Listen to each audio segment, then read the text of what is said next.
With Old St. Nick just around the corner, workers at Shelton, Washington put in long hours to ensure early arrival of selected Yuletide trees to all parts of the country.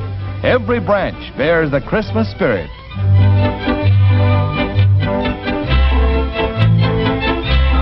At Seattle's Naval Air Station, a special load of Christmas cheer is put aboard a plane bound for various points in the icy northern wastes, where our troops still protect our Arctic outposts. Merry Christmas, Joe. All over the nation, eager shoppers parade before store windows, packed with bright and shining presents for all the family, especially the youngsters. And it's a big problem to make a selection without breaking Santa. Pretty little girls and big beautiful dolls, and happy tots galloping hobby horses are found in every toy department.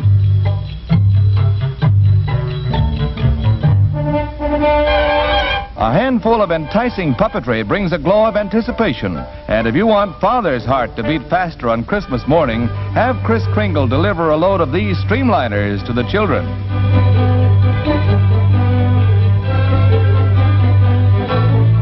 If the Limited is held up at the bridge, well, presto!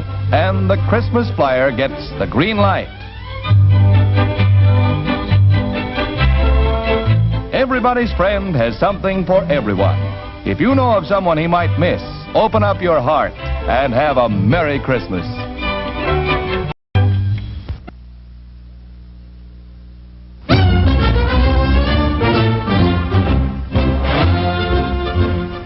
I have taken over the duties of the Chief of Staff of the Army from a great predecessor, and of course am honored by the selection.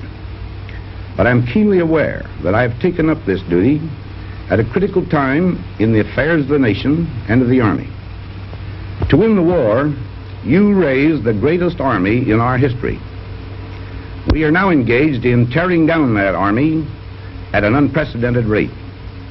At the same time, we have commitments in foreign lands, commitments which require military strength. Those commitments were made in good faith to help solidify the peace that has been so dearly won. Very soon, those two processes will clash.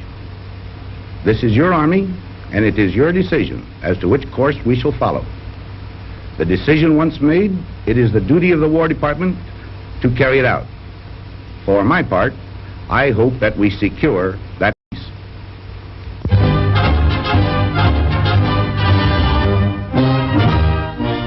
One family in a Southern California community is proud today, and that's the Masudas, whose Japanese-American son died heroically during the terrific battle for Cassino, Italy.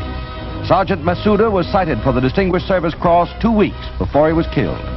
After a flight from Washington, General Stilwell presents the medal posthumously to the sergeant's sister. A brave American soldier is remembered, and his loyal family is an honor to the country for which he died.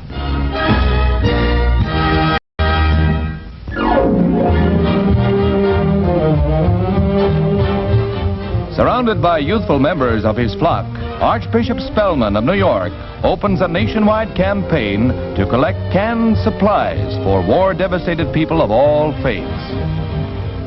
These boys and girls are actively engaged in a campaign for canned goods that will begin throughout the United States this coming week.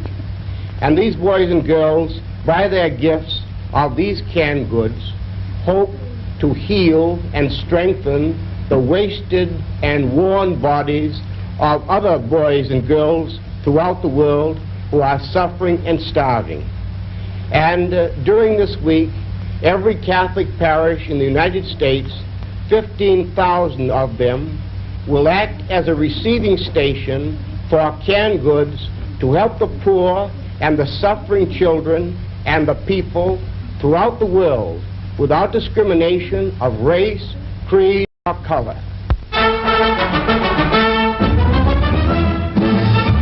Arriving at Washington, D.C., the Mixmaster, piloted by Lieutenant Colonel H.E. Warden, completes a record-breaking non-stop flight from Long Beach, California. Co-pilot, Captain Glenn Edwards, shared the job on the swift flight of 5 hours, 17 minutes, topping the former unofficial mark of 6 hours from Seattle.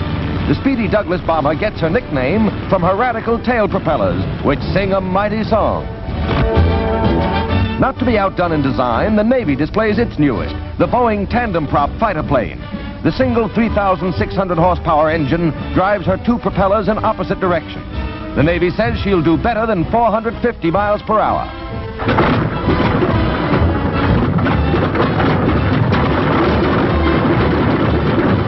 The versatile craft can be used as a fighter, torpedo plane, bomber, attack plane, or interceptor.